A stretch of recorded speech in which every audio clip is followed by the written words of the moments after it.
काम ऐसा हाथ में लिया हूँ कि शहर के अपाहिज हजरात जिनके पैर किसी वजह से कट गए, चाहे वो एक्सीडेंट में, शक्कर के मर्ज की वजह से, नस चौकअप हो जाने की वजह से, या वजह चाहे जो भी हो, पैर काटने की जरूरत पड़ गई हो और वो लाचारी में घर पर कहीं आ जा नहीं सकती। नासिक में करीब एक कैंप होने वाला है और उस कैंप में हम शहर भर से ऐसे अपाहिज हजरात जिनको उसकी ज़रूरत हो, जो लोग वो लगवाना चाहते हो, उनको ले करके जाएंगे और उनको पैर लगाने के बाद में इंशाल्लाह वो चल फिर सके।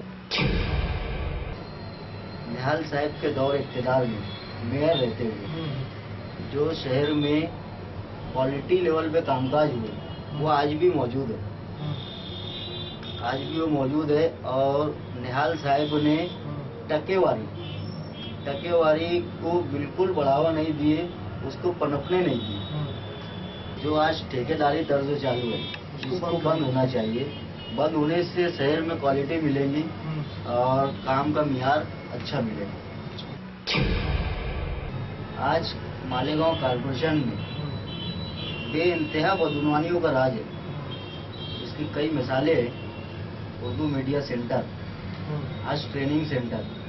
आज ट्रेनिंग सेंटर का तो ऐसा मामला है कि 14 बार टेंडर कॉल हुआ एक ही इमारत को बनाने के लिए। अच्छा।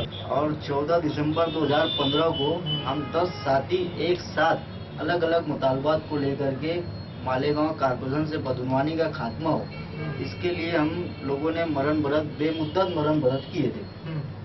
5 रोज की हमारी मरण व्रत बैठने के बाद में हमारी कोशिश कामयाब हुई और हमारे मुतालबात तहरीरी तौर पर मंजूर किए गए। जब अमली तौर पर मंजूर करने का वक्त तो आया तो नमीरा हाइट्स के बाजू में जो शॉपिंग गाले थे, गैर कानूनी तरीके से बनाए गए थे, हमारे मरण व्रत के मुद्दे में वो भी मुद्दा शामिल था, उसको तोड़ा गया। बदगुमानी की बात आती है, हम लोग बदगुमानी के खिलाफ में लड़ाई लड़ते रहते हैं और आगे अगर कोई मौका लगा कि बदगुमानी के खिलाफ में फिर से कोई अनशन, कोई आंदोलन करना चाहिए, कोई मरण व्रत करना चाहिए, तो इंशाल्लाह मैं तैयार हूँ।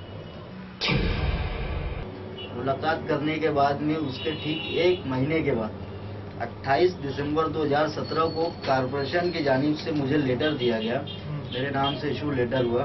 उसमें मुझे ये कहा गया कि आपके मुतालबे के अनुसार जो मक्तेदार है, यानी जो ठेकेदार है, दीपक शरद कुलकर्णी, इनको हमने ब्लैकलिस्ट कर दिया है।